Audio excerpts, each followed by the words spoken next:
Olá, amigos que acompanham o The Papo, sejam muito bem-vindos a mais uma edição do seu podcast semanal. The Papo tá no ar e a gente vai falar sobre segurança pública, meu irmão. Aqui no Amapá, as coisas estão mudando, meu parceiro. Se você não conhece o Amapá, tem muita gente que vê a gente lá de São Paulo, de outros estados. Então, se você não conhece o Amapá, dá um zoom lá no Google que tu vai ver onde é que fica. Aqui pra cima, meu irmão. E as coisas estão mudando aqui no Amapá, viu? Segurança pública aqui em primeiro lugar. O governador que assumiu aí, agora o Clécio, tá botando quente mesmo. Facções criminosas estão com os dias contados aqui dentro, pelo jeito, tá? Então, se você tá afim de vir pra cá pra se meter com crime, meu irmão, procura outro lugar, porque aqui tu vai falir. Tô te falando. E para conversar com a gente sobre a segurança pública, sobre as novas regras dentro da administração penitenciária, eu tô aqui com o diretor da penitenciária, o Luiz Carlos, que vai falar com a gente. Então, estamos também aqui com o diretor adjunto, o Delmondes, também, que vai falar com a gente sobre esse assunto. E se você chegou até aqui, corta para mim. Lembre-se de se inscrever no nosso canal, dar um joinha, comenta aqui embaixo de onde é que você está falando, se o nosso sinal está chegando legal aí para você, compartilha com os vizinhos, com os amigos, que o assunto é bom demais. Vamos lá? Então, vamos embora. Obrigado, pessoal, por estarem aqui, por abrir esse espaço na agenda de vocês para conversar com a gente e com a população amapaense também sobre esse assunto que é muito relevante, cara. A gente que agradece, né, Delmonte? Sem dúvida. A oportunidade de conversar, falar sobre o sistema penal, o sistema que a gente vive todos os dias. Eu até brinquei antes, eu criticava que na lei de execução penal dizia que diz ainda, né, que o diretor tem que morar na unidade. Não já se viu isso, rapaz, o diretor vai morar na unidade prisional, mas o trabalho é tão desgastante, tão exigente, que acaba que a gente fica mais tempo dentro da unidade prisional do que na nossa própria casa. E é uma grande satisfação falar com os, né, e explicar das mudanças que temos realizado nesse tempo prisional no estado do Amapá. E que mudança, né, cara? É uma satisfação imensa estar aqui com você, com o seu público, para a sociedade amapaense. A gente trabalha justamente para a sociedade, né? Então a gente empenha muita energia, muito esforço, trazer segurança pública e sempre muito bom a gente poder dizer para as pessoas, esclarecer o que nós estamos fazendo, né? Porque tudo reflexo é para eles mesmos. Entendi. A Operação Tabuleiro, vamos embora direto pro assunto aí, que tá rolando, tá em voga aí, o negócio tá... Operação Tabuleiro é transferir 900 presos, foi isso? O IAPEN já tem um plano de monitoramento específico para esses detentos, a fim de garantir que as facções não se reorganizem nas novas celas ou pavilhões? Como é que tá isso aí? André, a própria operação, ela já é uma tentativa de desarticulação e de desorganização, né, do crime que nós chamamos de crime organizado. Porque, de fato, eles são organizados e dentro do ambiente prisional, infelizmente, né, pela falta de procedimentos, né, pela falta de até atenção política, a importância do sistema prisional, ele foi sendo esquecido e, como eu sempre digo, não há espaço vazio no poder. Sempre tem alguém que vai ocupar. Aquilo que o Estado não faz, alguém vai lá e faz. E o sistema prisional, infelizmente, por desconhecimento, por ignorância, ou por não entenderem, né, ouvirem a voz do sistema prisional no que diz respeito à segurança pública, ele foi esquecendo e lá dentro foi fortalecendo o crime organizado, né? Virou até um chavão, né, dizendo que o sistema prisional é uma escola do crime, né? Que as muralhas acabaram protegendo os criminosos enquanto a sociedade ficava refém desses criminosos que dentro do sistema prisional articulavam, organizavam e determinavam a execução de crimes. Então esse é um ambiente que nós encontramos aqui no estado do Amapá, né? Assumi há 2 anos e 3 meses, mais ou menos, e passei a partir daí a visitar outros estados. Fui no sistema penal federal, que é o momento que a gente teve a oportunidade de conhecer o César Delmonte, né, que vem da Polícia Penal Federal, da Senapen, e a partir daí começamos a aplicar as mudanças para pensar a organização do sistema, o seu disciplinamento e o combate ao crime organizado. Boa. E a Operação Tabuleiro faz parte de uma dessas medidas, né, de a gente poder promover um revezamento, uma rotatividade dos presos entre os pavilhões. Né? Como não havia essas medidas, pela própria dinâmica do crime, da convivência, das relações que esses criminosos vão criando no prisional, eles vão se agregando em pavilhões e criando áreas, né? Sim. A gente chama de territorialização. Então nós temos o pavilhão que é da facção A, tem o pavilhão B que é da facção C, e assim foi se organizando. Um modelo muito ruim, porque você pega indivíduos, né, que às vezes nem tem vínculo com facção, e aí tem que cair num pavilhão que é vinculado a uma facção, que é dominado, né? Essa palavra é muito ruim, né? Mas que a gente usa usualmente dominado pela facção, então assim, acaba que o sistema adequa, faz o aliciamento, né, de pessoas pro crime organizado. Então uma das medidas foi essa, é o revezamento. O revezamento ele visa não só impedir essa territorialização, mas como também que essa permanência dos presos, né, sem essa rotatividade, facilita a prática de crimes, a criação de esconderijos, né? A gente tem uma grande dificuldade, né, de encontrar os aparelhos celulares, as armas de fogo que infelizmente ainda entravam, né, e podem a qualquer momento entrar, porque pelo tempo eles vão criando esconderijo e a gente acha ele cria outro, né, e o preso sempre continuava lá para criar outro esconderijo. Então a ideia, né, veio até do César Damone, uma ideia genial, pegando a experiência do próprio SPF, de a gente criar uma rotatividade. Então hoje, o celular que é aqui que eu estou, né, eu supor que eu sou um preso, eu estou indevidamente com o celular dentro do sistema prisional, né, escondo meu celular, amanhã vem outra pessoa na minha cela e vai ficar com o meu celular. Sim. Os celulares 100% são bloqueados, né, porque a gente aprende os celulares e não consegue acessar muitos deles, né, porque estão bloqueados, então vai na mão de uma pessoa que também não sabe qual é a senha. E melhor ainda, de facções rivais. Né? Então, ainda que caia na mão né, de alguém, né, vai estar bloqueado, e se tiver acesso, vai estar na mão do rival do outro. Então, assim, é uma medida para tirar essa tranquilidade, né, que eles tinham de esconderijo, de permanência de aparelhos celulares. E com isso a gente pretende, além das outras medidas que a gente ao longo da entrevista vai falar, né, pretende fazer essa desorganização do crime das facções criminosas. Ele citou que é uma experiência que já rolou em outros lugares? Isso, na verdade, o sistema penitenciário federal, não em relação aos celulares, mas como o sistema penitenciário federal lida com os maiores criminosos do país e até do mundo, espiões russos, da máfia italiana, o que acontece? No sentido de que as famílias ou as facções, não para prejudicar as famílias, né, mas que de uma maneira perniciosa se façam valer ou morar em determinados territórios para que aquela expansão territorial se dê, porque primeiro vale eu falar o processo que leva o indivíduo para o sistema penitenciário federal. Vê de regra a escolha que nós de alocação desse indivíduo nas 5 unidades federais é justamente também quebrar a extraterritorialidade. Boa. Então, se você é um indivíduo que tem uma prática criminosa no norte, nós tentamos te mandar para o sul do país. Boa. E muitas vezes essas famílias, junto com não os familiares em si, mas aqueles indivíduos que têm intenções criminosas, junto com as facções nacionais, né? Hoje infelizmente nós temos 2 grandes facções de porte nacional, começam a se valer daquele território, para que eles não criem raízes ali. Boa. Nós fazemos diversos rodízios e diversos presos por todo o país. Então essa ideia que temos lá no Sistema Penitenciário Federal, eu trouxe para cá justamente nessa medida territorial que temos dentro da unidade cadeião, né? Bom. É justamente desarticular isso de uma maneira inteligente. Então, em vez de eu ficar quebrando cela, tendo o desgaste do policial ao adentramento daqueles pavilhões, o que eu fiz? De uma única maneira, troquei todos eles e colocando eles estrategicamente, através de um estudo e análise de inteligência, para anulá-los entre si. Porque, na verdade, André, nós vamos chegar num ponto que isso não ocorrerá mais. Isso não ocorrerá mais, porque a cada dia mais estamos dominando o sistema penitenciário amapaense. Vamos falar disso ao longo da entrevista. Massa.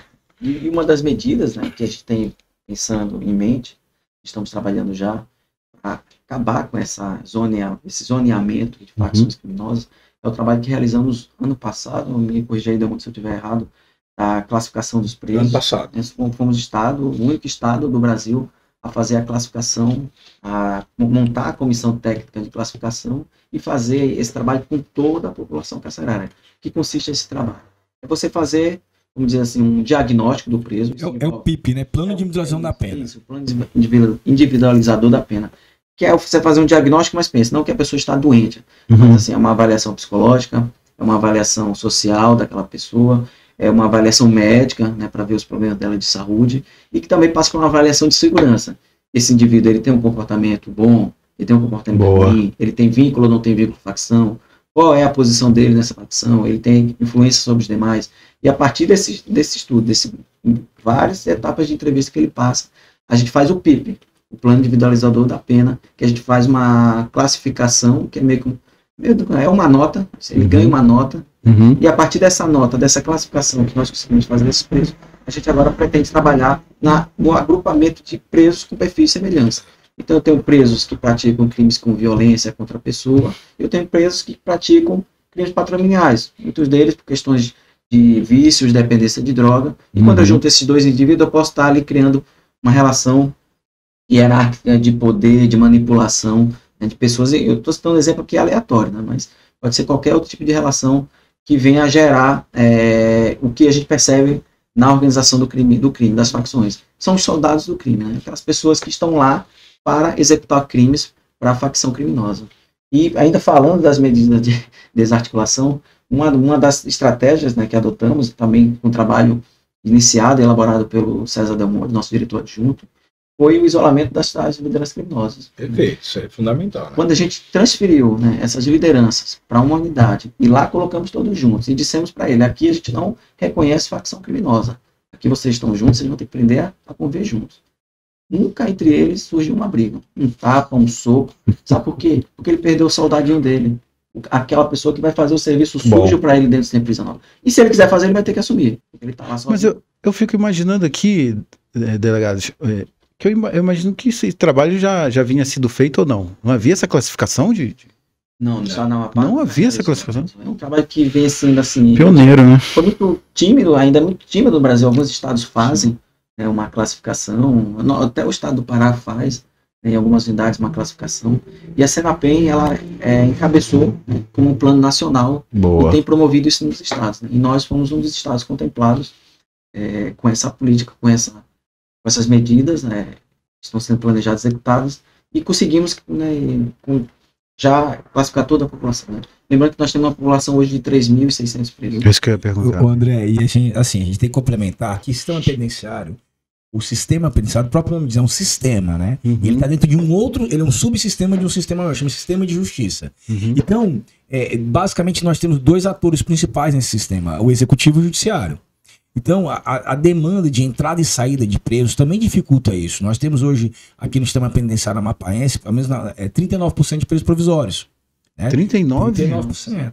Meu Deus. Então, imagina, é uma pessoa que pode estar hoje e amanhã não está mais. Uhum. Ele pode falar até indevidamente. Indevidamente, exato. As provas não vão ser consolidadas para provocar que ele seja condenado. Uhum. Então, tudo isso cria essa dificuldade para que nós possamos realizar esse plano. O que nós fazemos hoje, até porque a LEP assim exige, é dividi-los em razão de suas condições, de provisório e de fechado.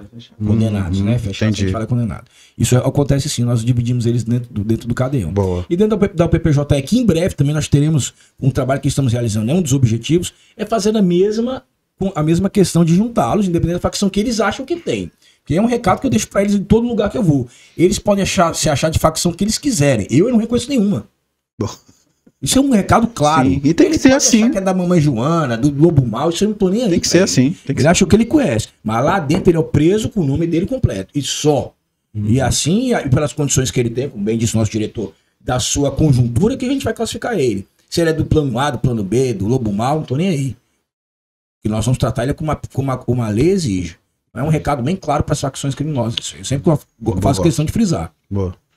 A política de redistribuição permanente dos presos será aplicada em todas as unidades prisionais do Estado ou se concentrará apenas na penitenciária masculina? E assim, eu queria que vocês fizessem também um parâmetro aí, um apanhado de quantas unidades prisionais a gente tem aqui, além do IAPEN. Tem outro lugar que a pessoa fica...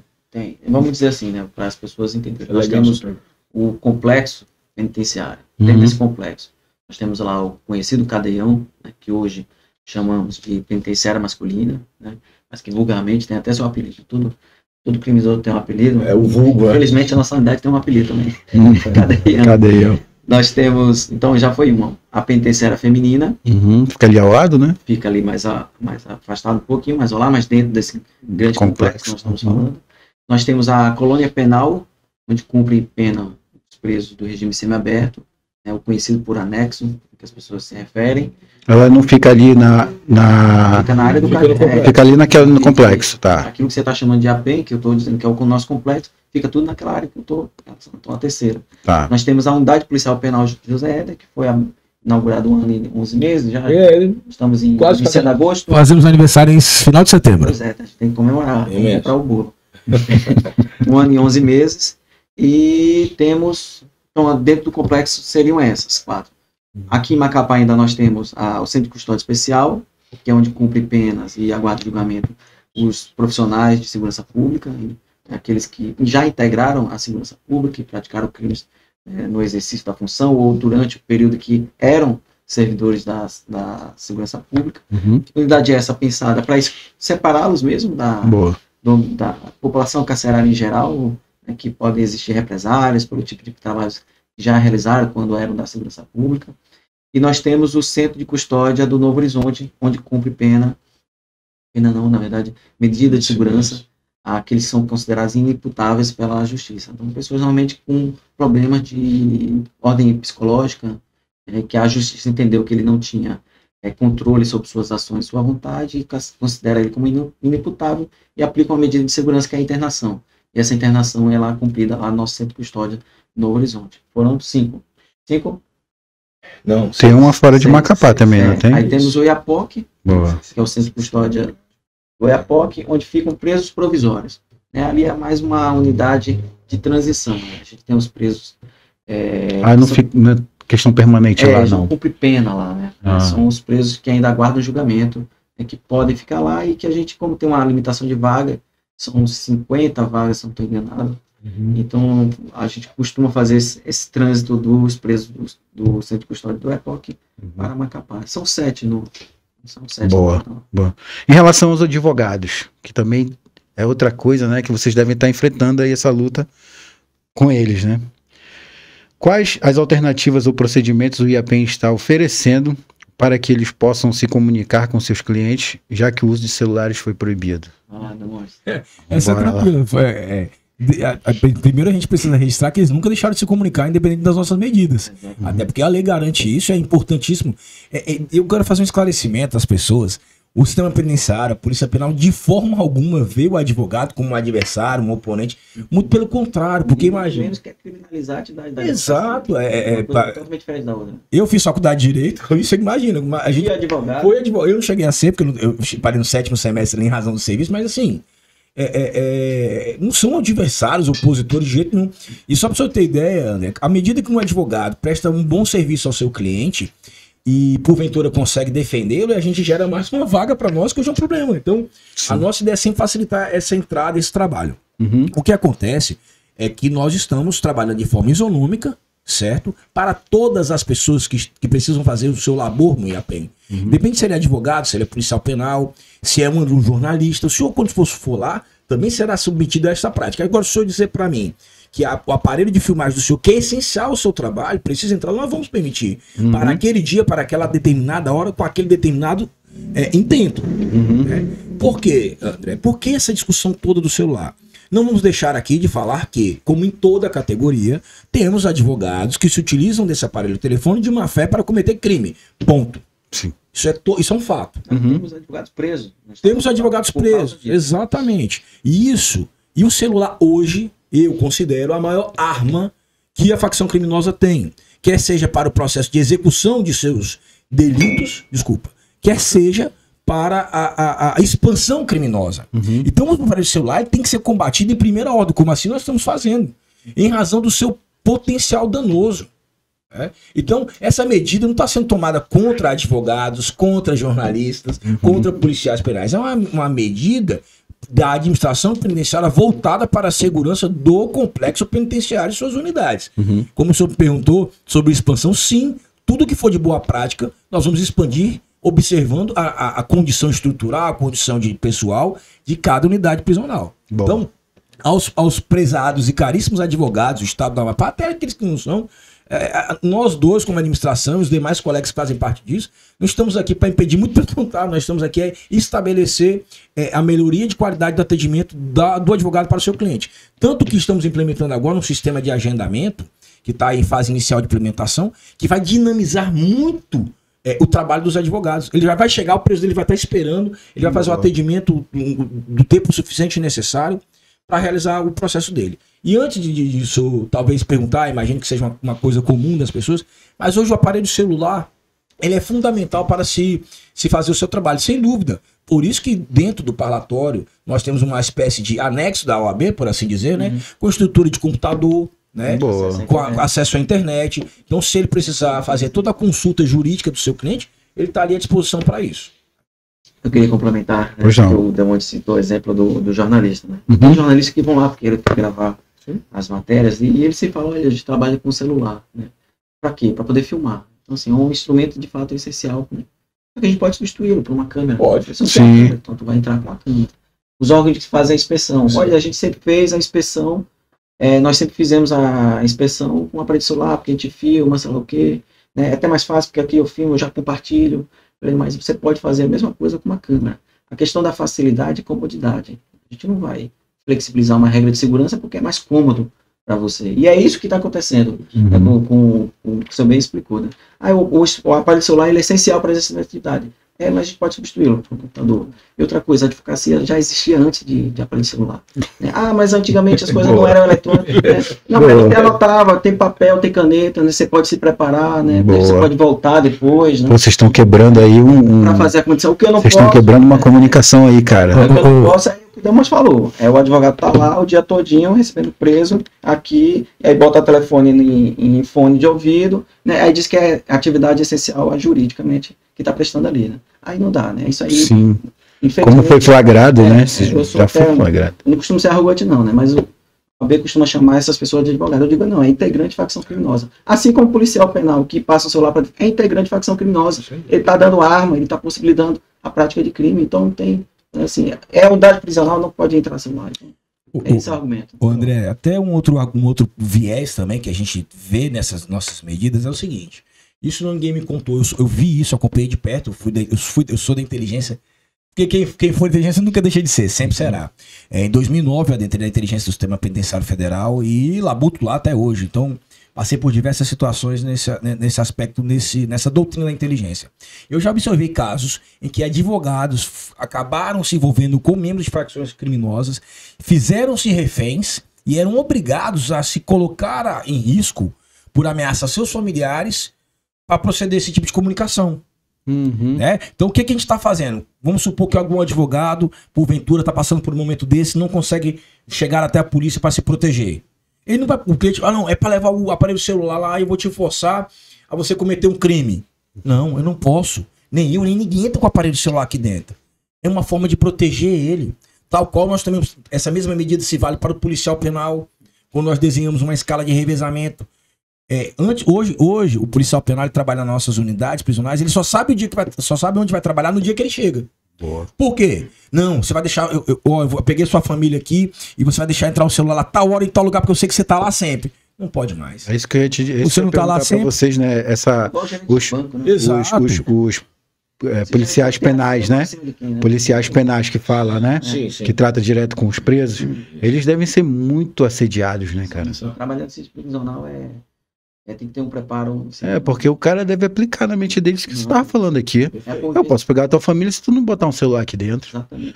E tu quebrando essa comunicação, não tem como. E tem um policial penal, né, que ele citou um exemplo para mim, que é fato, é verdadeiro. Comparando as atividades, né? Tem o policial civil ali que faz a investigação, aí descobre o criminoso, aí prende, leva para a delegacia, na delegacia vai para a custódia. Acabou ali o contato do policial civil com o criminoso. Sim. Tem um policial militar, tá em patrulhamento, tal, viu um crime, avistou, prendeu o indivíduo, chegou, levou para a delegacia, apresentou, acabou. O policial penal não. Tá ali direto. 15 anos lá dentro, ele vai ter 15 anos. Com 15 anos o criminoso. Eles são mais suscetíveis a serem cooptados ou serem... Maior. E daí vem os assediados. Eu sempre falo com quem não conhece o sistema prisional e vai trabalhar lá dentro, eu falo, toma cuidado com o preso, que preso é assediador. Boa. Tudo ele quer. Uma caneta, mas para ele aquela caneta ali, meu amigo, é fundamental para ele. Então, assim, ele vai te assediar porque ele quer uma caneta. E coisas piores, né? Então, de fato, é um trabalho que existe muito preparo, né? E aos seus riscos inerentes, né? E a gente tem que admirar o trabalho que é executado ali pelos policiais penais, né, que estão na luta ali diária contra o crime e fazendo aquele sistema funcionar. E vamos ver se para também esse assédio e também crimes cometidos contra eles, né? Sim. Porque, bicho... São pais de família, são pessoas que trabalham, né? Sim. Agora, vocês saiu uma nota dizendo que o estado, o Amapá, ele foi o último estado da região norte a adotar a proibição de celulares. Uhum. Quais foram os principais desafios ou razões que levaram o estado a implementar essa medida apenas agora? Olha, eu vou falar, tô mais tempo aqui que eu dou muito no estado, tô aqui. Manda. Ele ia deixar essa pra ti mesmo. Essa bola é dele, essa aí vamos fazer valer do tempo. É uma longa história, 15 anos. E tem policiais, né, obviamente, com muito mais tempo, embora sejamos um estado novo, né? Eu sou de Sergipe, eu entro na Polícia Civil lá, eu encontro servidores com 35 anos de polícia. Aqui você encontra um cara com 25 que já está desesperado para se aposentar, né? Mas é o máximo mesmo, 25 anos de serviço. E a gente vai na Polícia São Paulo, a mesma coisa, 35 anos, 36 anos de polícia. E vim para o estado do Amapá, né, já pelo caso do concurso, né? Assim como você falou na brincadeira do início do programa, né? Eu também não sabia onde era o Amapá, eu fui lá no mapa, abri assim, Legal. Eu falei, não é Nordeste, é Norte. Acho que Pará é Nordeste, Pará não é Nordeste, é Norte. Né? Mas brincadeira à parte, minha mãe é paraense, né? E ela sempre me incentivou, meu filho, vá para o Norte, faça concurso para lá. Né? É um estado excelente, é uma região excelente, você precisa conhecer. E aí surgiu essa vontade de vir fazer concurso do estado do Amapá, vim, passei como delegado de polícia e estou aqui 15 anos. E aí eu te relato que eu acompanhei um pouco esse processo, né? Eu participei de uma reunião, e essa reunião eu não me esqueço, né, que juntou a cúpula de segurança pública. Eu acho que eu estava na delegacia, meu Deus do céu, cara. Acho que era de toque entorpecente, talvez. Que a discussão era o seguinte: a instalação de bloqueadores de celulares. E ali entrou em pauta. Essa pauta aí. E aí entrou em pauta ali a discussão, a experiência de São Paulo, que eles tinham implementado bloqueadores de celulares, só que gerou um problema posterior. Com os vizinhos. Não só a questão de afetar a vizinhança, eles não vão acreditar qual era a discussão ainda, para você ver a mudança de mentalidade. É porque quando você instala o bloqueador de celulares, você perde as formas de acesso às comunicações dos presos pelo celular. Falei, olha, talvez será que interceptando, né, não era mais efetivo, porque a gente pega a conversa, a gente pode evitar um crime, a gente pode, né, entender a dinâmica. Essa era a discussão. A gente vai perder essa forma de organização do crime, que seria acessando a comunicação que eles fazem através de celulares. Né? Só que hoje nós temos assim, o acesso à evolução tecnológica. Naquela época nem o aplicativo de WhatsApp nós tínhamos. Né? Então, assim, a evolução tecnológica também nos levou ao amadurecimento e a rever essa posição. Isso, né, era a discussão do Estado de São Paulo naquela época, que a gente trouxe para a nossa realidade e que hoje é fato. Assim, pedra... martelo batido. Ninguém se discute mais isso. Não tem que ser existir aparelho celular, porque o aparelho celular é uma arma na mão das facções criminosas, é o que possibilitou a organização das facções criminosas dentro do sistema prisional, porque se você compara antes, né, como era a criminalidade antes do celular e depois, ela reconfigurou o crime organizado. Ela trouxe o crime organizado para dentro do sistema prisional, onde criminosos, lideranças presas pelo trabalho da polícia, continuavam atuando. Né? Aquilo que se pensava, porque eu não vou prender, eu vou tirá-lo da rede de comunicação do crime, e aí, obviamente, que tem as transferências de poder, aí alguém assume, né? Pensando muito nos morros, né? Tira a liderança do morro, prende, aí assumia uma outra liderança dentro do morro, né? Porque aquela estava incomunicável, não tinha mais formas tão rápidas de passar comando, ainda que utilizasse visitantes, ainda que utilizasse advogados, ainda que utilizasse cartas, né, para se comunicar, mas é muito diferente. Uma coisa é você ligar aqui e falar, olha, pega o negócio daqui, leve para lá, você vai matar fulano, eu quero que você cobre. Então, assim, para a dinâmica do crime, né, o aparelho celular ele é essencial. Então, quando ele entra no sistema prisional, isso se reconfigura e faz com que as lideranças, né, a sede do crime organizado, a cabeça do crime organizado, fique dentro do sistema prisional através da polícia. Por isso que nós precisamos tirar. Agora, por que demorando tanto tempo, Demonte? Você que está novo aí, passa a sua avaliação. Acho que passa por isso que você estava falando, da mudança de mentalidade. Além da questão cultural, isso também precisa ser observado. Existiu pensamentos, e não só aqui no estado do Amapá, mas em alguns outros estados da federação, de não entender a relação do sistema penitenciário com a segurança pública. Eu vou lhe dar 2 exemplos. Quais são os 2 primeiros estados que são no ranking de melhores estados do nosso país? Distrito Federal e Santa Catarina. Há muitos anos eles atiraram o celular dos seus interiores e combatem implacavelmente isso. Não é à toa que o resultado que você tem. Outro estado que está em crescente expansão. 2 outros estados de regiões diferentes. Para não falar que é só o Centro-Sul, não. Piauí. um estado que vem melhorando a segurança pública de maneira assim, excepcional. O estado do Goiás, que hoje já consolidou a sua força, onde o trabalho está sendo realizado com força total, emprego de meios e recursos. Sistema penitenciário. Então, talvez os governantes anteriores ao excelentíssimo Dr. Clécio, que hoje tem uma visão de segurança pública absurda, hoje é um governador que vai estar na roda dos 27 e falar: eu aplico segurança pública no meu estado, eu invisto segurança pública no estado. A segurança pública no meu estado é levada a sério. Independente de qualquer condição partidária. Aqui eu não estou falando de partido, não. Estou falando de uma figura que tem que ser respeitada.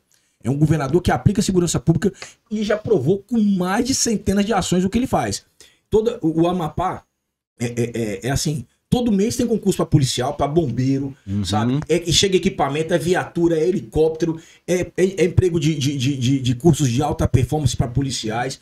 Então, assim, é uma centena de atividades que ele faz. Isso demonstra a vontade dele de fazer segurança pública. Boa. Então, eu acho que aqui no estado do Amapá, pelo histórico, já observando os estados, o que aconteceu era isso. A segurança pública, então, isso não é uma caça às buchas, não é uma crítica, mas era um momento que se vivia, não entendia a importância do sistema penitenciário e a sua influência na rua. Quando começou a entender isso, o que aconteceu? No governo do Dr. Clécio, teve o melhor mês da história da segurança pública do estado do Amapá. Foi quando? Qual mês? Mês passado. Menor taxa de crimes violentos letais intencionais dos últimos 15 anos. Somos o estado, em primeiro lugar, né, em redução dos crimes violentos. Ainda que tenhamos, né, números altos, né, mas se a gente faz o comparativo de 2024, né, é 2023 ou 2024 o comparativo, né? 23 e 24. Isso, né? Em que a gente pegou 2023 no conflito de facção. Né? E a gente lá pelo mês de setembro, vamos abrir o PJE, e daí a gente faz a virada de chave dentro da segurança pública do estado do Amapá. Os índices caem. Aí o pessoal começou a falar, e o trabalho da Polícia Militar, é um trabalho conjunto. Conjunto da Força de Segurança. Mas a gente tem que ser sincero. A unidade policial, o José Éder, a gente faz a transferência dessas lideranças criminosas, que a gente reduz em 60% o índice de violência no mês seguinte. Esse número eu tenho na minha cabeça, é 42, 23, 23, 15, 15, 15. Eu digo, precisa ser muito inteligente para saber a diferença que foi feita. E aí, a partir daí, eu acho que esse é o momento de virada de chave, inclusive de convencimento político. Com certeza. De ele entender que o sistema prisional faz a diferença.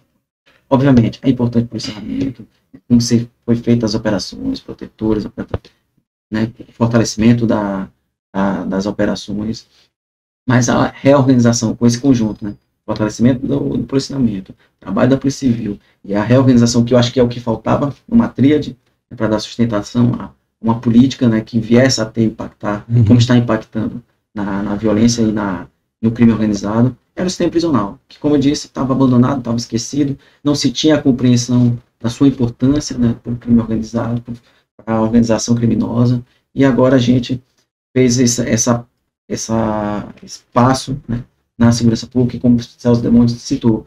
Olha os estados que conseguiram reduzir o seu sistema prisional, seus índices de violência. É só você ver o que foi feito nesse sistema prisional. Sim, né? sim. Inclusive, o secretário de Segurança Pública, José Neto, recebeu a visita do secretário de Segurança Pública de Rondônia, que estava desesperado. O Comando Vermelho estava tocando fogo em ônibus, matando policial. E a gente reduzindo nossos índices de violência. E aí, obviamente, a pessoa, o que você está fazendo aí? O que a gente está fazendo? E o Zé Neto respondeu para ele: me mostre o seu sistema prisional que eu vou te dizer qual é o seu problema. Bacana. E era o que acontecia lá. Visitas, eu acho que é isso aí. Entravam 8, saíam às 17, né, espalhadas, até que o secretário lá depois acabou com essa visita dentro do pavilhão. Novidão. Então, presos soltos, né, quase o dia todo soltos, né, falta de disciplinamento, de organização. Então, assim, é o crime que estava, de fato, instalado, sempre prisional, fortalecido, né, protegido, infelizmente, pelas muralhas, comandando as ações criminosas, inclusive contra o Estado. Né? Então, tem uma... O André, a gente, aproveitando falando de história, a vida nos uniu. E assim que ele assume, eu venho para cá para auxiliar o Estado do Amapá, não necessariamente ele, na condição de Senapen, Secretário Nacional de Políticas Penais. Sim. E aí a gente se encontra de primeira, eu e ele, Zé Neto, começa a se entender, a gente pensava na mesma linha, fomos fazendo amizades também, e começamos esse trabalho difícil, mas hoje a gente é muito feliz em estar realizando o que faz. Quando nós chegamos aqui... Tem que ter coragem. Exatamente. Quando a gente chegou aqui... Eu cheguei pra ele e falei assim, tu já foi naquela tua cadeia ali, brincando com ele, né? Tu já foi ali? Ele, não, por que tá falando isso? Meu irmão, parece uma rua, parece um bairro, uma favela. Camarada de roupa de marca Gucci, chuteira da melhor qualidade, cabelo no gel, a unidade andando à vontade, Tinha padrão de roupa. policial, dizem, né? Não cheguei a ver, mas andando com instrumentos perfuro cortantes, facas, alguns diziam que ostentavam armas de fogo. Eu convido a população amapaense a ir no IAPEM hoje. Todos os presos estão uniformizados. Eles só se deslocam com segurança aproximada do policial. Todos são revistados antes de entrar e sair das suas salas. Bom. Esse cenário, e é muito legal, a gente na segurança pública Legal isso brinca aí, assim, né? Ó, você segura, é como se nós dois fôssemos os zagueiros goleiros. A gente segura, os nossos atacantes e meio de campo tá fora. A Polícia Civil tá atuando, a Polícia Militar tá atuando. Mas se a gente precisa segurar para esses camaradas poderem. Porque senão ele vai estar atuando com o que tem e com o que tá por trás. Então o nosso papel é guardar, resguardar a sociedade. Então quando a gente vai observar essa evolução hoje que o IAPEM tem, com essa série de medidas, que todas foram criticadas, viu? Sim. Hoje, quando o Luiz as colocou, todos foram criticados. Mas botar uniforme por quê? Rolou essa resistência. Teve resistência de vários segmentos da sociedade. Vai botar a proibição de celular em determinada unidade por quê? E ele tomou porrada e, consequentemente, de tabela o tempo todo. E hoje essas medidas são elogiadas não só aqui no estado do Amapá. Hoje o estado do Amapá, nós vamos ao CONSES, que é o Conselho Nacional de Secretários de Justiça. A partir dessas medidas que nós estamos tomando, e por último essas agora, nós somos respeitados pela coragem, porque todo mundo sabe que não é fácil peitar isso. Sim. Não é fácil, meu amigo. Por isso que eu falei, tem que ter coragem. Não é só coragem. Isso mesmo. Ele tem um apoio também bom. Eu tenho uma admiração incrível pelo governador Clécio.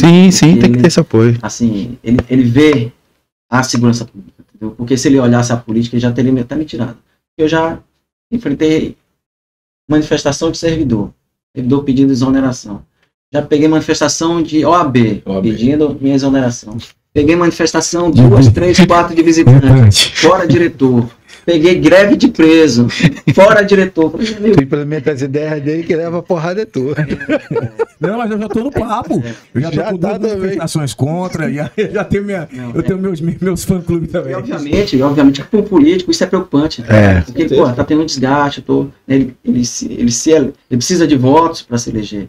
Mas aí também a admiração do governador, porque ele sabe... Tá segurando o rojão. Tem efeito. A gente tá salvando vidas. Boa. Para o político, bacana. Saber que existe um efeito social, né? Ainda que os meios, né, possam prejudicá-lo numa eleição e conquistar votos, né?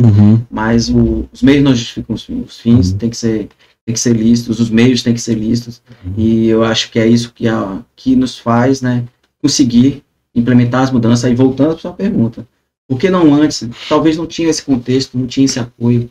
Né? Vontade eu não tenho dúvida. Os policiais penais estão ali gritando, reivindicando, dizendo que está errado, que tem que mudar. Mas não mudava. Muita luta, mas... Agora tem um ator aí nesse contexto, nessa conjuntura aí, que a gente até estava falando aqui em off, que são os crentes que vão lá pregar, vão lá fazer os cultos e tal, evangelismo. Como é que está o tratamento, como é que vai ficar agora a situação dessa turma que está entrando assim? Já tiveram problema com eles? E como é que vai ficar essa política em relação a eles lá? A gente tem vários tipos de assistência, né, ao preso, né? Tem assistência ao trabalho, assistência à saúde, assistência à educação, a assistência material, e temos a assistência religiosa. Todas elas fazem parte dos direitos do preso. Então, as igrejas, né, não somente os evangélicos, mas os católicos, né, sempre acessaram as unidades prisionais. A gente tem um cronograma, né, de acesso a essas unidades, né, para todas as igrejas, um processo simples de habilitação, só para que se inscrevam, né, e consiga autorização para entrar. E eles fazem um trabalho essencial, assim, de evangelização. Uma parceira, né? Sim, de construção, né, de uma palavra de fé, né, de uma esperança, e como elemento transformador da vida das pessoas, como é a religião, como é a crença em Deus, ou qualquer espiritualidade, qualquer fé religiosa que as pessoas carregam dentro de si. E as igrejas evangélicas também fazem um trabalho, né? Inclusive nós temos, eu até pergunto para os outros secretários, que eu acho que é uma especificidade nossa, de ter uma cela específica para evangélicos. Não sei se você conhece. Não, é uma prática muito particular aqui do estado. Não são todos os estados que adotam isso, não. O que a gente sempre fornece é a religião como um todo, né? E aí tem uma cela que chama até a cela dos irmãos, né, que é onde ficam os evangélicos, né? E lá eles têm regras muito anteriores a gente, né? Porque eles não tinham televisão, né? não fazem consumo de bebida alcoólica, assim, um conjunto de regras, disciplinamento, que era muito mais rígida do que a antes, né? Fazendo um comparativo com o que valia antes. Então não muda nada com Não, pelo contrário, a gente vai só adaptar para cada vez expandir mais essa atuação. Bacana. Eu quero mandar um abraço pro pessoal da Universal, da Assembleia, da Congregação Cristã, da Pastoral. Espero que os outros irmãos das outras religiões também nos acessem. Eu gosto de falar muito isso, o Estado é laico. Qualquer das religiões, nós estamos de portas abertas. Você pode ser candomblessista, umbandista, espiritista, espírita, qualquer religião que você queira nos apoiar nessa ação importante de transformação de vida, estaremos de porta aberta. Sim, é importante também destacar, né, que nós, através do investimento do Estado da Amapá de R$1 milhão, construímos nosso centro de ressocialização. E nesse centro nós temos um auditório para as práticas religiosas. Então qualquer igreja, qualquer crença religiosa pode usar esse ambiente que ali promova, né, a sua mensagem, né, que promova a transformação de vida dessas pessoas. O que antes não existia. Como é que era antes do IAPEN? Cada igreja vinha e construía sua igreja dentro, né? Então, é isso que eu ia te dizer. Eu lembro de ter ido algumas vezes lá e ter um espaço, tipo, no meio, assim, que é uma sala, um ambiente onde fazem culto lá dentro, né? Então nós tínhamos a igreja dos católicos, nós tínhamos a igreja universal, nós tínhamos... Aí vocês iam criando, né? Por recursos próprios, por a falta desse ambiente. Exato. Comum ou promovido pelo Estado. E agora nós conseguimos fazer isso. Inclusive, para poder as minorias, né? Perfeito. Né, organizar e promover a sua fé. Perfeito. A medida de proibição de celulares vale para todos os servidores, incluindo a direção do IAPEN. Como o Instituto garante que essa regra seja cumprida de forma uniforme e sem exceções? Olha, são duas perguntas, né? É só para os servidores e como é que faz para manter isso aí, né? Para cumprir de forma uniforme e sem exceção essa eu posso dizer assim, a proibição do celular ela para todas, né? Mas a gente está fazendo um período de transição. Obviamente, a prática do celular, do uso do celular, ela criou rotinas, né, estabelecidas no celular. Um dos primeiros desafios que a gente encontrou foi de passar a lista de chamada dos presos, né, para serem atendidos aqui na frente. Que antes os servidores faziam pelo celular. Aí você tira o celular e fala, agora como é que eu vou chamar o preso do pavilhão? Eu falei, o rádio, tu chama no rádio. Aí todo mundo começou a usar o rádio, congestionou o rádio, o que a gente faz agora? Bora criar um canal. Então assim, a gente está no período de transição. Bacana. O que a gente conseguiu, até, inclusive com o apoio da SEAD, celulares institucionais, né, que são patrimoniados pelo Estado, uma linha, né, telefônica do Estado, e que a gente, para determinadas chefias, né, conforme a necessidade de serviço, por exemplo, vou citar um exemplo aqui, unidade de saúde, ela precisa se comunicar com o médico, precisa se comunicar com o hospital de emergência por telefone, né, e a unidade de saúde fica dentro da unidade prisional. Então, por essa especificidade, a gente vai lá e cautela um celular institucional para a unidade de saúde. Então, nesse. E aí, obviamente, esse celular pode ficar saindo, pode ficar transitando. Não, é um celular institucional do Estado que vai ficar cautelado no nome de um servidor, né, que tem sua entrada registrada na IAPEN e que é para lá permanecer. Né? Não que vai e volta, né, como fosse um celular particular. Então, são essas as especificidades. Né? E também na comissão de monitoramento, a gente instituiu uma comissão para implementar essas regras, né, e que alguns membros da comissão, eles têm autorização de portar o celular para fazer ao registro, né, dos procedimentos que são realizados. Né. Então, nesse período de transição, ainda existem essas exceções, né, que a gente vai ajustando conforme o tempo. Né. Uma ideia que me deram, que muita gente pede, agora todo mundo quer um celular institucional, né. Ninguém quer sair ninguém quer pegar o rádio, porque acostumou, né, usar o celular. E eu seguro intencionalmente o celular, falei, não, primeiro você tem que procurar uma alternativa. Aí, se não tiver uma alternativa, assim, sinal de fumaça não resolver, aí a gente vai liberar para esse período. Deixa eu só fazer uma pergunta. Duas perguntas. Como é que nós registramos, como é que nós combatemos e asseguramos que isso dê certo? Garante que essa regra, né, seja cumprida. Através dos protocolos que nós implementamos. Por exemplo, no caso, em razão da minha condição de gestor do IAPEN, receber demandas de todo o tempo, eu faço uso do aparelho com autorização do diretor-presidente. E como é que isso funciona? Eu registro esse celular na hora que eu entro, me submeto a todos os procedimentos de inspeção de segurança, com todas as pessoas, o nosso governador, o nosso vice-governador, o juiz-presidente do tribunal, todos fazem esse procedimento. Em razão de suas necessidades, nós avaliamos caso a caso, e ele entra registrando esse equipamento, e na saída ele dá baixa dela. Aí, como o nosso diretor-presidente falou, estamos em fase de transição e em breve, todos aqueles, desde o chefe de plantão, o diretor da unidade e o presidente, vão usar os seus equipamentos institucionais que estarão devidamente registrados. Muito bom. Isso é só um processo de transição. Antes que as críticas venham, por que ele usa? Primeiro, eu faço uma interface não só dentro da unidade, faço com todas as unidades e preciso trazer a voz para diversos órgãos do lado de fora, como acontece lá. E à medida que nós tivermos o telefone institucional para todos, eles serão substituídos. É só questão de tempo. Como tudo na vida, nós estamos em um processo de transição. E a nossa fiscalização se dá através de procedimentos de inspeção com body scan, na entrada na unidade prisional, com equipamentos que detectam detectores de metal e por aí vai. São várias medidas que eu utilizo a metodologia da fiscalização. Temos postos fiscalizando outros postos. Bom. Então, o diretor-presidente entra? Não entra. Com o celular. Não entra. O juiz da vara de execução penal entra? Pois é, isso é uma pergunta... Não entra. Gente, mas assim, pode até ser um pouco ignorante essa minha pergunta, mas não era proibido o celular antigamente? Sempre foi proibido o celular dentro de penitenciária? Olha, passou a ser crime ingressar com aparelho celular nas unidades prisionais em 2007. 2007.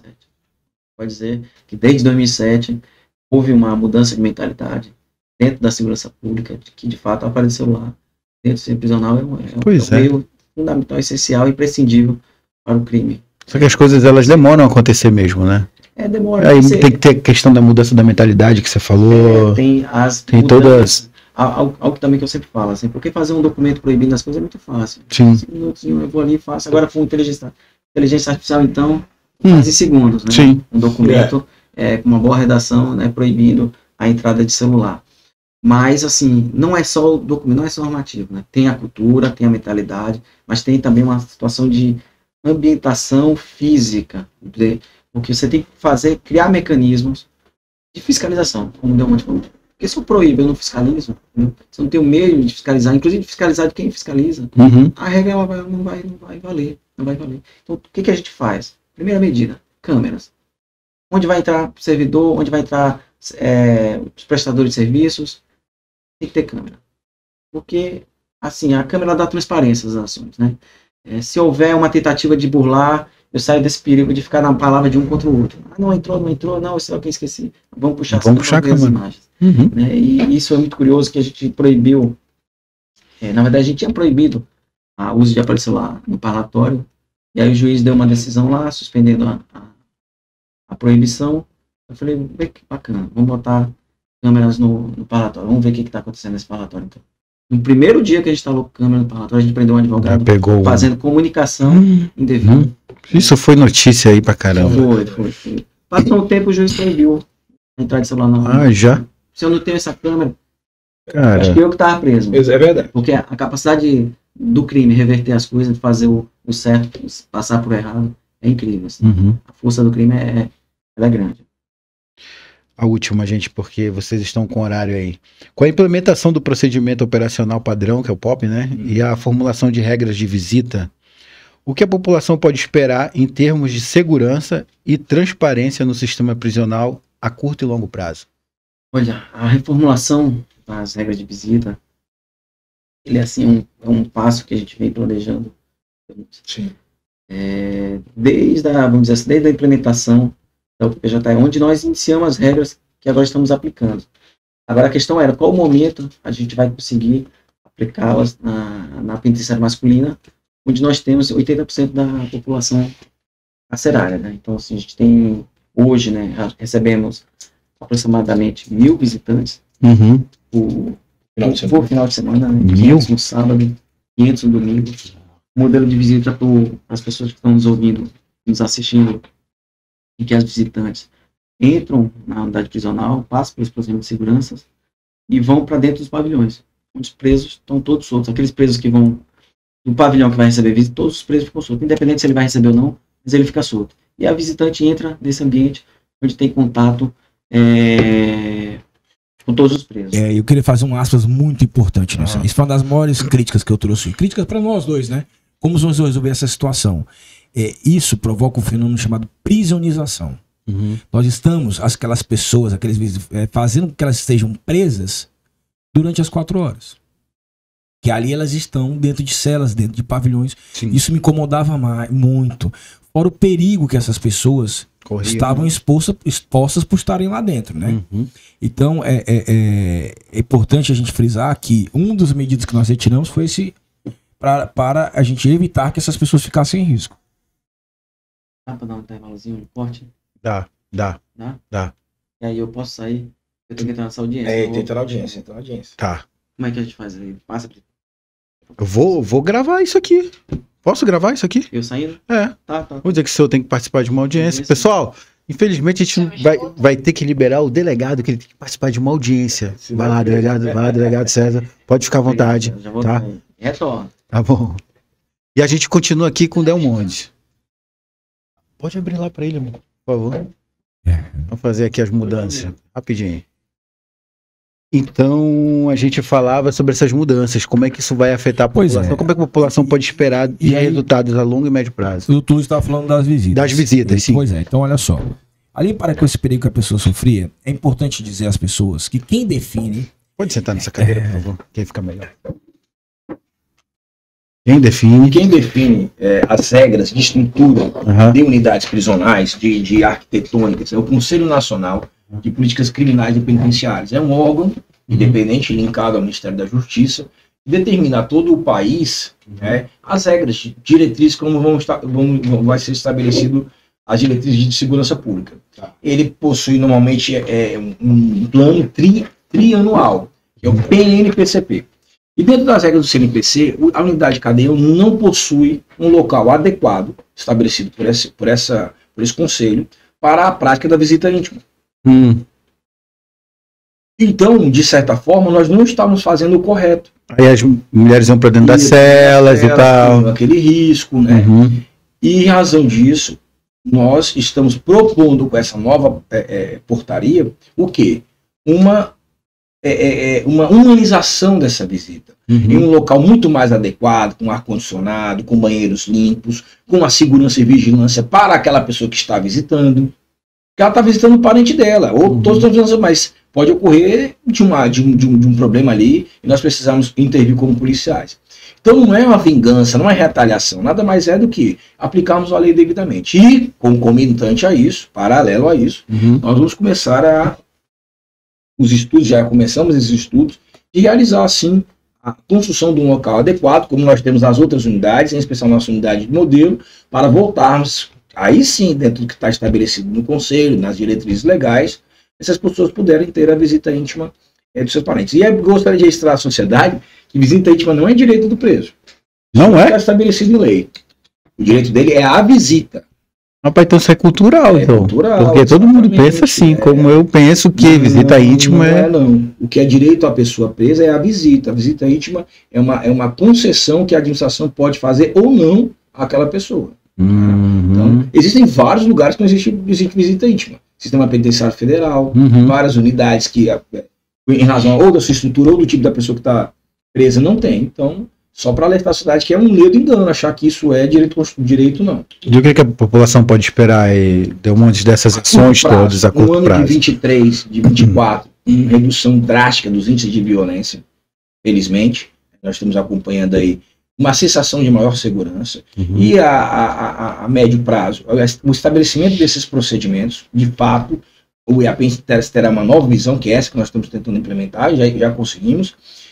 E também um IAPEN com mais capacidade de oferta de trabalho, pessoas que estão lá dentro, oferta de educação, que estão lá dentro. Porque a partir do momento, André, que a gente faz o controle da unidade prisional, anula as facções criminosas, É o resultado. vai fazer o quê? Que aquelas pessoas possam ter acesso ao trabalho. Você sabia, André, que as facções criminosas impedem muitos que impediam, antes da gente chegar e começar esse trabalho, a ter acesso à educação, a ter acesso ao trabalho. Os próprios presos, no caso. Os líderes de facções, porque facção é coisa perniciosa. Não sabia disso não, Eles cara. fazem isso. E hoje, eles não podem fazer mais isso, porque nós estamos atuando diretamente no dia a dia do sistema penitenciário. Então, até promover essa segurança, essa qualidade dentro do sistema penitenciário também está acontecendo. Boa. A ideia é que com as nossas medidas, e como já falamos anteriormente, esse apoio que nos dá o governador, é levarmos a médio prazo o sistema penitenciário a uma aparência dos 5 melhores do Brasil. Porque nós somos ambiciosos. Nós trabalhamos diuturnamente para isso. Agora, o trabalho de vocês, Edelmonte, eu imagino que seja diferenciado por uma questão do Estado estar numa localidade de fronteira. Né? Você tem o crime organizado se expandindo para outros países. Inclusive, já fizeram muitas apreensões aqui, né, de drogas e tal, que estavam indo para outros países. De que forma que vocês se colocam nesse cenário aí, Edelmonte? Justamente isso. Porque, imagina, essas drogas não passam aleatoriamente. Quem são os donos das rotas? Qual é a estrutura que existe? Provavelmente esse camarada ou tá preso ou já foi preso, concorda? Sim. Como é que ele faz esse tipo de negociação, esse tipo de informação? Utilizando o quê? Celular? Sem celular, não tem mais. Então, no papel do IAP é cortar essa comunicação para que quem esteja preso cumpra sua pena de forma isolada dos outros criminosos e muito menos fazendo crimes lá de dentro. Com essa nossa ideia, com essas nossas ações, a ideia é que nós possamos anular todos esses intentos criminosos, essas rotas que estão lá dentro do IAPEM, de certa forma relacionadas. A gente já vem tendo esse número, já vem conquistando isso de maneira muito, muito consistente. Só para você ter ideia, André, de março para cá, nós tivemos uma redução na apreensão de aparelhos celulares variando de 75% a 85% por mês. Para você ter uma ideia.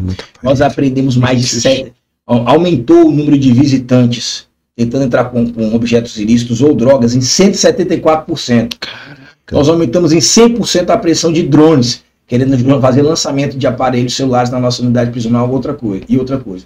Nós, no mês de julho, apreendemos tanto a polícia como nós, apreendemos mais de 90 aparelhos celulares com tentativa de serem colocados dentro do IAP, quer seja por arremesso, quer seja por outras práticas. Caraca. Então são 4 meses de muito trabalho com resultados muito virtuosos. Obviamente que a nossa ideia é chegar num platô e criar estabilidade, que em breve vai chegar. Vocês quebraram aí. Mas assim, estão quebrando as pernas. E aí vem. Então, aí vem essa pergunta. Vocês estão sendo muito retaliados? Como é que está a reação? Como é que está a reação dos presos em relação a isso? Somos ameaçados, sim, a parte da base, somos ameaçados. E a gente toma as medidas, e isso jamais vai impedir que pelo contrário. Não vai só fortalecer que o nosso trabalho também. Se a facção não está gostando da gente, que nós fazemos um bom trabalho. Estranho seria se estivesse gostando. É verdade. Nós temos que aplicar a lei de forma integral. E ponto final. Também não há nenhum tipo da nossa parte, posso falar pelo Luiz, qualquer tipo de paixão em relação ao nosso trabalho. Somos profissionais técnicos e estamos aqui para desenvolver o trabalho de maneira técnica. Boa. Então é isso. O assunto já foi. E você tinha feito uma pergunta que sim. Eu queria registrar. Manda. Que você pergunta a gente discutiu aí no off. Por que eu vou te falar? Olha, tem essas perguntas e batendo aquele papo, você falou assim: como se dá um processo que eu queria tratar do contexto preventivo? Sim. A ligação entre a retirada dos aparelhos celulares e a Operação Tabuleiro. Sim. Entenda. A Operação tem relação, né? A Operação Tabuleiro era um processo repressivo. Já acontecia, já ocorria, nós atingimos diretamente nela. Gasta pessoas, uma dinâmica muito grande. E a operação, a questão do impedimento dos aparelhos celulares é um processo preventivo. Então, casando os dois, a nossa ideia vai anular. Então, não entra mais, e o que está dentro eu paro de fazer com que funcione. Então, é a dinâmica de processos preventivos, não entra, preventivo. Eu busco preventivo e repressivo, é tirar. Então, nessas duas dinâmicas, nessa linha de atuação, que a gente consegue anular o uso de aparelhos celulares no terreno da cidade. E se Deus quiser, até o fim do ano, eu boto o fim do ano, mas eu quero entregar em breve esse número para vocês aqui do Amapá. Boa. E vocês vão voltar aqui porque o assunto tem muito assunto ainda para rolar aqui. Obrigado pela vinda. Agradeço. O delegado precisou sair, como eu disse para vocês, que ele está numa audiência, né? E aí tu sabe, meu irmão, isso aqui para conseguir esse encontro aqui foi difícil, porque os homens estão ocupados o tempo todo e você vê por que eles estão ocupados, né? Obrigado. Obrigado a você, obrigado à sociedade amapaense. É sempre um canal para a gente poder falar do nosso trabalho com transparência. O nosso trabalho ele também é passível de críticas, desde que elas venham com sugestões que a gente possa aplicar, estamos à disposição. Quero agradecer a minha equipe. Aqui estão 2 representantes, mas eu tenho uma equipe direta de 10 colegas policiais penais do Amapá, que são brilhantes. Ninguém faz nada sozinho. Quero agradecer os policiais penais do Amapá que abraçaram o nosso pensamento, que labutam conosco diariamente. Eles estão se sentindo mais seguros para trabalhar? Os que estão... Sim. Nós não somos unanimidade. As medidas que nós tomamos também causam críticas grupos que não concordam, mas é aquilo, é o nosso pensamento, que a gente acredita que está dando certo, estamos vendo os resultados, vamos continuar nessa linha de trabalho. Mas sim, espero que todos se sintam mais seguros para trabalhar, porque esse é o nosso objetivo. Boa. Antes de começarmos a falar de qualquer coisa que combate ao crime, a gente porta a dar a ele condições, que a gente trabalha todo dia para isso, e acima de tudo, segurança para realizar o seu trabalho. Um policial, como todo pai de família, ele não tem que sair de casa para trabalhar e voltar machucado, baleado, desgastado. Ele precisa voltar incolume para sua casa. Boa. E para você que ficou até aqui, se ainda não se inscreveu, se inscreve, dá um joinha aí, gostou do papo? Então, já sabe, né? Deixa teu comentário aqui embaixo, compartilha com a galera aí, com família, com vizinho. Agradecer aqui a Margot, como sempre, tá ali no comando das máquinas, fazendo os cortes.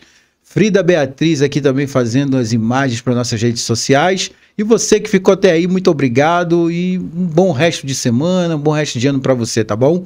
E o The Papo volta na próxima quinta-feira, na próxima sexta-feira, próxima semana a gente tá aqui, tá bom? Valeu e até mais. Tchau!